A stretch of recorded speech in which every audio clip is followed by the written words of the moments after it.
My name's John Chapman. Now in this video podcast we're going to look at the challenges of international project planning.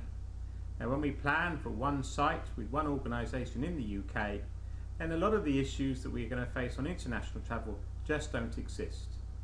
And yet when we work internationally, if we're not aware of these, then we're going to find ourselves with some very real challenges on timelines, on cost and on delivery. So we'll identify a few of these for your enjoyment.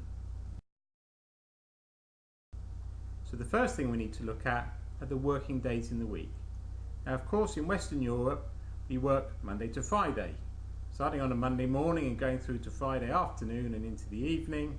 And for those of us who perhaps put in more hours than this, we may work Saturdays and Sundays. But typically the working week for office workers is Monday to Friday. But that's not always the case around the world. So we're going to go to Egypt now, and they work Sunday to Thursday. Now that gives us Friday and Saturday.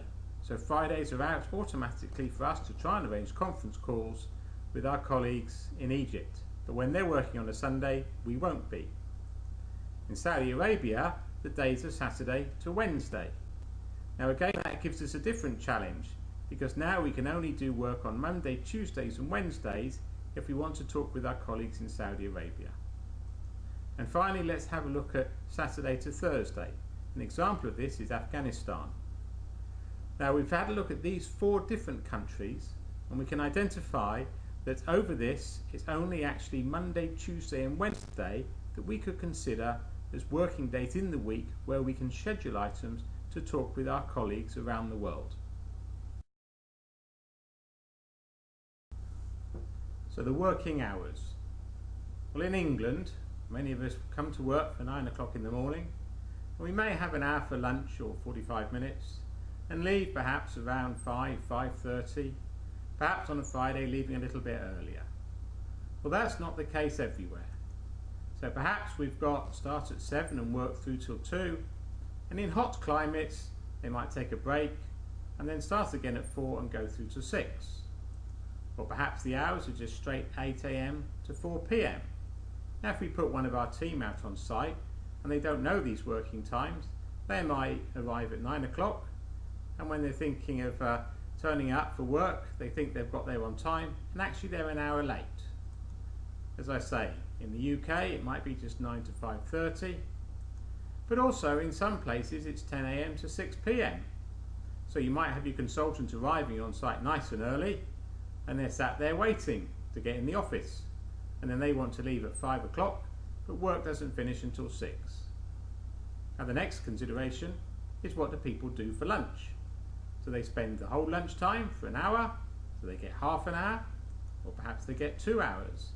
And in some places lunch is a very important part of the day, and we as a company have experience of where a 2-hour lunch is common, and it's expected that it'll be over a good meal, and then they'll go back to work in the afternoon. Now it might be that it just happens until it's over, so people don't have an obsession with time like we might have in the UK, but we go off for lunch, and that's as much a part of the working day as doing work in the office. So again, we need to understand these points when we do our international planning. Time zones. Now in projects we need to communicate, and we can't always rely on email, because there's often times when we need to have telephone conferences. So let's assume we're now going to arrange our telephone conference for 9 o'clock London time. Now it is dependent upon the time of year, whether it's Greenwich Mean Time or British Summer Time, as to what the time is in other countries. But for now we'll assume that it's 9 o'clock in London, and therefore it's 10 o'clock in Geneva. So that's okay, we'll get in for 9 and our colleagues in Geneva will be available at 10 to join the call. It's 11 o'clock in Athens, so it's late morning, but again that's not really a problem, because they can join the call and we'll be ready to discuss whatever it is. But what if our project has an element of work going on in Southeast Asia? Let's say it's happening in Singapore. Well, 9 o'clock London time is 4 PM Singapore time. So any decisions that we take in our conference call, they will only have perhaps an hour or 2 hours after the call to follow up on them. And finally, for our friends out in Australia, it's 6 o'clock in the evening in Melbourne, so they're some 9 hours ahead. So we may agree a series of conference call actions at 9 o'clock in the morning in London and we get on with them, but for our friends in Australia it will be the next day before they will actually start work on those points. Also, we must recognise that if it's 6 o'clock in the evening, many people will want to be going home. So our time for our conference call has to be constrained, or we ask them to put in longer hours.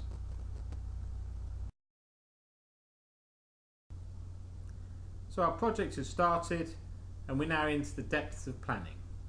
Now, quite often we'll ask people when they have their annual holidays, and in the UK we know that we've got 8 public holidays. Now, for special occasions like the Queen's Jubilee in 2012, there was an additional holiday granted to many people. But in other parts of the world, they will also have holidays that we don't know about and we need to check out. Now, Wikipedia tells us that there's 11 days in France, and so we need to make provision if we're planning for work in France for when these dates are each year, so that we can identify them as non-working time. If we move around the world, then down in Thailand there's 17 days of public holidays. So we know on average there's 1.5 days every single month that people won't be working because there's a public holiday. Now, of course, we need to look at the religious holidays, and if there's Islam in the country and that's the state religion, then those holidays are observed, and they change depending upon the time of year. And if we don't understand the implications of religious holidays and public holidays, then we'd be trying to get work done and our colleagues around the world just will not be available. This, in the planning, can show that it will elongate the timelines for delivery, but at least we'll have a more practical and pragmatic timeline in place because we've understood when people are and are not working.